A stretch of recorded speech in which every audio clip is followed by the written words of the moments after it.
நாளைக்கான வீடியோ தாங்க வந்திருக்கு. வீடியோ வந்து சூப்பரா இருந்துச்சு அப்படின்னு தாங்க சொல்லணும். கடைசியில பார்த்தா பயங்கரமான ட்விஸ்ட்டா இருக்கு அப்படின்னு தாங்க சொல்லணும். உடனே வந்து நம்ம சீனு இருக்காங்கல்ல, சீனு வந்து சாரு கழுத்துல வந்து தாலி கட்ட சொல்றாங்க அப்படின்னு தாங்க சொல்லணும். அதெல்லாம் பார்க்குறவங்க சேனலை மட்டும் மறக்காம லைக் அண்ட் சப்ஸ்கிரைப் மட்டும் பண்ணிருங்க. ஃபர்ஸ்ட் எடுத்தோடனே நம்ம இவங்க இருக்காங்கல்ல, பத்மா வந்து அங்கே கிச்சனில் இருக்கிற மாதிரி தான் காட்டிகிட்டு இருக்காங்க. அந்த நேரத்தில் வந்து மணி வந்து போகிறாரு. என்ன பத்மா, உன்னோட மாற்றமே பயங்கரமாக இருக்கே, நம்ப முடியலையே அப்படிங்கிற மாதிரி சொல்லிட்டு இருக்காங்க. என்னங்க நம்ப முடியல, என்னாச்சு அப்படிங்கிற மாதிரி சொல்லிட்டு இருக்காங்க. இல்லை, திடீர்னு நல்லவளா மாறிட்டியே அப்படிங்கிற மாதிரி சொல்கிறாங்க. நான் எப்பயுமே நல்லவ தாங்க, எப்போங்க உங்களுக்கு கெட்டவா தெரிஞ்சேன் அப்படிங்கிற மாதிரி சொல்கிறாங்க. நல்லவ தான், ஆனால் இந்த மாயா விஷயத்தில் வந்து ரொம்ப நல்லவளா தெரியலையே, அவளுக்கு தோசையெல்லாம் சுட்டு கொடுத்துருக்க அப்படிங்கிற மாதிரி சொல்கிறாங்க. ஏங்க, மாயா வெறுக்கணுன்ட்டு எனக்கு என்ன கவலையா?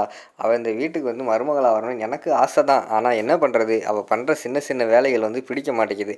அவள் பண்ணுற சின்ன சின்ன விஷயம் வந்து குடும்பத்துக்குள்ளே சண்டை வருது, அதாங்க பிரச்சனை அப்படிங்கிற மாதிரி சொல்கிறாங்க. இல்லையே, உன்னை நம்புகிற மாதிரி இல்லையே அப்படிங்கிற மாதிரி சொல்கிறாங்க. நம்புனா நம்புங்க, இல்லைன்னா போங்க அப்படிங்கிற மாதிரி சொல்கிறாங்க.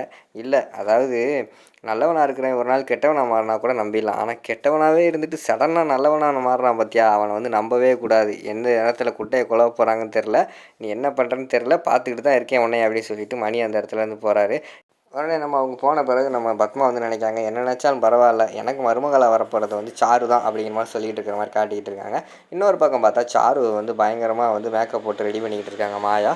இங்கிட்டு பார்த்தா நம்ம லிங்கம் வந்துட்டார். லிங்கமும் அவங்க ஒய்ஃபும் வந்துட்டாங்க. ஏங்க, என்னங்க இப்படி ஆகிப்போச்சு, இன்றைக்கி அந்த மாப்பிள்ளை வீட்டுக்காரங்க வந்து ஏதாவது நம்மளோட பொண்ணை வந்து பிடிச்சிருக்குன்னு சொல்லிட்டா என்ன பண்ணுறது அப்படிங்கிற மாதிரி சொல்லிகிட்டு இருக்காங்க. அதெல்லாம் ஒன்றும் கிடையாது, என் மகன் வந்து உன்னை மாதிரி கிடையாது, அவள் பயங்கரமான ஆள், ஏதாவது இன்றைக்கி என்ன வெடிக்க போகுதுன்னு மட்டும் பாரு அப்படிங்கிற மாதிரி சொல்கிறாங்க. அந்த நேரத்தில் வந்து சிவராம் வராரு. என்னது வெடியா அப்படிங்கிற மாதிரி கேட்டவனையும் அது வந்து அப்படின்னு சொல்லி சமாளிக்கார் லிங்கம். இல்லை, மாப்பிள்ளை வீட்டுக்காரர் வர்றாங்களே, அதான் வேட்டு வெடியெல்லாம் போடணும்ல அப்படிங்கிற மாதிரி சொல்கிறாங்க. இது என்ன தீபாவளியா வேட்டு வெடியெல்லாம் போடுறதுக்கு, பொண்ணு பார்க்க தான் வராங்க, வாங்க உள்ள அப்படின்னு சொல்லிட்டு உள்ளே கூப்பிட்டு போகிறாங்க. உள்ளே கூப்பிட்டு போனால் கொஞ்சம் நேரத்தில் வந்து சாரு வந்து மேலேருந்து வர்ற மாதிரி காட்டிக்கிட்டு இருக்காங்க. அதை பார்த்துட்டு நம்ம மாயா வந்து உண்மையாகவே சந்தோஷமாக தான் இருக்காங்க. அதை பார்த்தோன்னே நம்ம பார்வதி வந்து சொல்கிறாங்க, அங்கே பார்த்தீங்களா நீ எப்படி சந்தோஷமாக இருக்கான் பாருங்கள். மாயா வந்து இந்த சாரு வந்து வீட்டை விட்டு அனுப்பிடுறதில் அவ்வளோ ஆர்வம் அப்படிங்கிற மாதிரி சொல்லிட்டு இருக்கிற மாதிரி காட்டிக்கிட்டு இருக்காங்க. அந்த நேரத்தில் தான் வெளியில் வந்து மாப்பிள்ளையோட கார் வருது. மாப்பிள்ளையோட ஃபேமிலி எல்லாருமே வராங்க. வாங்க வாங்க உள்ளே வாங்க அப்படின்னு சொல்லிட்டு நம்ம ரகுராமு சிவராமு குடும்பத்தில் உள்ள எல்லாருமே போய் வந்து வெல்கம் பண்ணி உள்ளே கூப்பிட்டு வராங்க. உள்ளே கூப்பிட்டு வந்தோடனே உட்காருங்க சம்பந்தி பேசுவோம் அப்படிங்கிற மாதிரி சொல்கிறாங்க.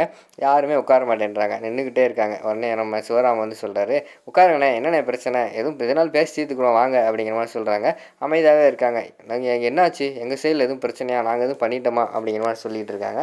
அப்போ வந்து மாப்பிள்ளையோட அப்பா வந்து சொல்கிறாரு, நீங்கள் வந்து இப்படியெல்லாம் பண்ணுவீங்க நான் எதிர்பார்க்கவே இல்லை அப்படிங்கிற மாதிரி சொல்கிறாங்க.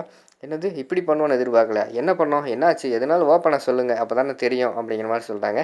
நீங்கள் எங்ககிட்ட ஓப்பனாக இருந்திருந்தால் இந்த பிரச்சனையே வந்திருக்காது. எல்லா விஷயத்தையும் வந்து எங்ககிட்ட மறைச்சிட்டு இப்படி கல்யாணம் பண்ணுறதுக்கு நீங்கள் வேறு ஏதாவது பண்ணிடலாம் அப்படிங்கிற மாதிரிலாம் பேச ஆரம்பிச்சிடுறாங்க. ஏங்க, என்னங்க பேசிக்கிட்டு இருக்கீங்க, எதுனாலும் தெளிவாக பேசுங்க அப்படிங்கிற மாதிரி வந்து நம்ம சிவராம் சொல்கிற மாதிரி காட்டிக்கிட்டு இருக்காங்க. என்னதான் சொல்கிறது, வெளியூர்காரங்க எதுவுமே தெரியாது அப்படின்னு நினச்சிக்கிட்டு இருக்கீங்களா? நாங்களும் உங்கள் ஊருக்கு பக்கத்தில் உள்ளவங்க தான், எல்லா விஷயமும் தெரிஞ்சிருச்சு. இந்த பையன் யார் அப்படிங்கிற மாதிரி கேட்காங்க சீனுவை பார்த்து. இது வந்து என் பையன் தான் அப்படிங்கிற மாதிரி வந்து பத்மா சொல்கிறாங்க. இந்த பையனுக்கும் இன்றைக்கி பார்க்க வந்திருக்கோம்ல, அந்த பொண்ணுக்கும் ஆல்ரெடி வந்து நிச்சயதார்த்தம் முடிஞ்சிருச்சுல அப்படிங்கிற மாதிரி கேட்காங்க. அப்போ தான் ஆமாம் முடிஞ்சிருச்சு, அதில் என்ன இருக்குது அப்படிங்கிற மாதிரி சொன்ன உடனேயும், அதை எங்ககிட்ட சொல்லவே இல்லையே அப்படிங்கிற மாதிரி வந்து மாப்பிள்ளை வீட்டுக்காரங்க கேட்காங்க. சொல்லவே இல்லையா? நாங்கள் வந்து புரோக்கர்கிட்ட எல்லாத்தையுமே சொன்னோமே, அவங்க தான் எல்லாத்தையுமே நான் பொண்ணு மாப்பிள்ளை வீட்டுக்காரங்களுக்கு தெரியும் எங்ககிட்ட சொன்னார் அப்படிங்கிற மாதிரி வந்து ரகுராம் சொல்கிறாங்க.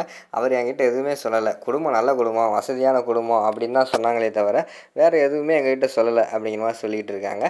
அடுத்து வந்து வந்த மாப்பிள்ளை பேச ஆரம்பிக்கார். சரி, நிச்சயதார்த்தம் தான் நடந்து போச்சு, நிறுத்தியாச்சுன்னு சொல்லிங்க, அப்புறம் எதுக்கு இந்த பொண்ணு இந்த வீட்டில் இருக்குது அப்படிங்கிற மாதிரி கேட்காங்க. இங்கே பாருங்கள், அது வந்து எங்களுக்கு ஒரு வெளியில் சொந்தக்கார பொண்ணு சரியா, அந்த பொண்ணுக்கு வந்து இவர் தான் எங்கள் அண்ணன் தான் வந்து வாழ்க்கைக்கு பொறுப்பேற்றிருக்காரு, அதனால் வந்து நாங்கள் தான் வச்சுருக்கோம் அந்த பொண்ணை இந்த வீட்டில் அப்படிங்கிற மாதிரி சொல்கிறாங்க.